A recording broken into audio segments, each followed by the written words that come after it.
someone. Abney also asks why Coker didn't tell police his girlfriend also went on the trip to Florida with him and his daughter. And I don't like being surprised in an investigation. I didn't find out that Aaron had even called with you and Michaela until I did a search of her phone the other day. Just you and your daughter? Coker admits he was home the morning Cheryl disappeared, but says he never saw her. He says he got up briefly around 8 to try to start her work van while Cheryl was in the shower, and that he went back to bed until around noon. Abney says a neighbor had seen Cheryl's car in the driveway at 10:45. The only person that we know she was with during that 3 hour and 20 minute time period, or even a portion of that 3 hour and 20 minute time period is you. You have to take a long, hard look at you. The detective says he noticed big scabs on Coker's elbows the night Cheryl's car was found. Okay, what happened there? I hit the brick wall. My house was cutting grass. Abney brings up Coker getting served with divorce papers 2 weeks earlier, and how the couple's daughters told police their moms spent that night in a hotel. Both of them said, my dad has a really, really, really bad temper and mom's afraid. And he says Cheryl sent texts to that effect to her co-workers. I have never, ever laid a hand on Cheryl. In fact, the only time William Coker has talked to us, despite numerous attempts, was when Mike Campbell reached him by phone the day police named him the suspect in 2019. Did you kill her? No, I didn't. I did not. Never in my entire life hurt anyone. Would you be willing to speak with a detective as far as like a, for lack of a better term, like a lie detector test to whio? You know, I don't know. I don't trust those things. 3 weeks later, on October 30th, detectives bring Coker in for a second interview. And this time, they tell him they believe Cheryl is dead, and they suspect him. And we know it's you and you're lying to us. And you tell the truth. We know everything you did that day. We know your timeline doesn't match what you're telling us. And that was Cheryl McHenry reporting. A hiker found her remains in April of 2020 in Greene County. The coroner ruled she died from homicidal violence, but could not determine how.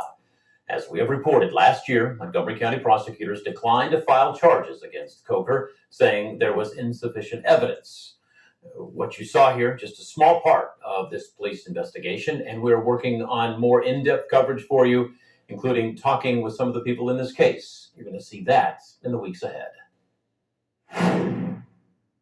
It was a toasty Thursday across the Miami Valley. We topped out at 94 degrees this afternoon in Dayton, and that ties the hottest we've been all year, but we continue to just pile on to 90-degree days. That now gives us 19 for the year, and that's above our typical average of around 14. We've got one more really hot day to go before we start to cool things off. Late this evening in downtown Dayton, mainly clear skies. It is still a warm 77 degrees, just a light northeast wind there. That dew point still in the lower 70s, an indication it's going to be a muggy overnight for us. Live Doppler 7-inch dry for us right now. Springboro, you're still at 80 degrees for 11 o'clock at night. That's pretty warm out there. 72 in Greenville, 73 there in Urbana. Richmond also hanging on right there at 72. Let's walk you through Futurecast as you go out to work and school tomorrow morning. A warm start with a good deal of sunshine to start the day, but as we get into the afternoon with the heating of the day, we have an approaching cold front. You notice we see those temperatures in the middle 90s. And maybe a couple of stray pop-up thunderstorms. This is not a situation where everybody sees rain, but watch what happens late Friday night going into your Saturday morning. There'll be at least the chance of a few more showers and thunderstorms. I think this run of Futurecast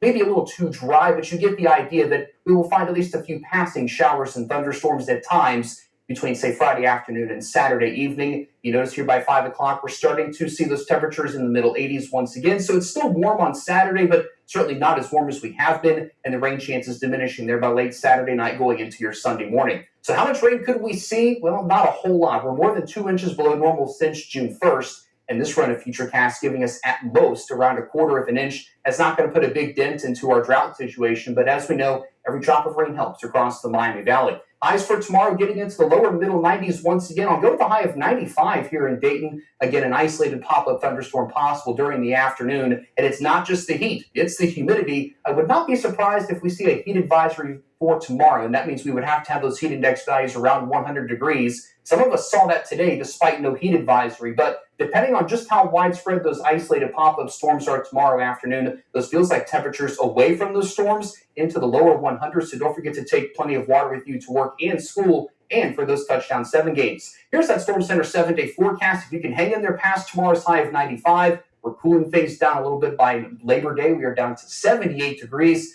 James and Gabby, I think it's going to be a welcome break for everybody across the Miami Valley. Some cooler weather. It'll be nice. Thank you, sir. Little touchdown 7 coverage for you tonight. Our Wolverines home against Big Walnut High School out of Columbus area. Our photographer, Nick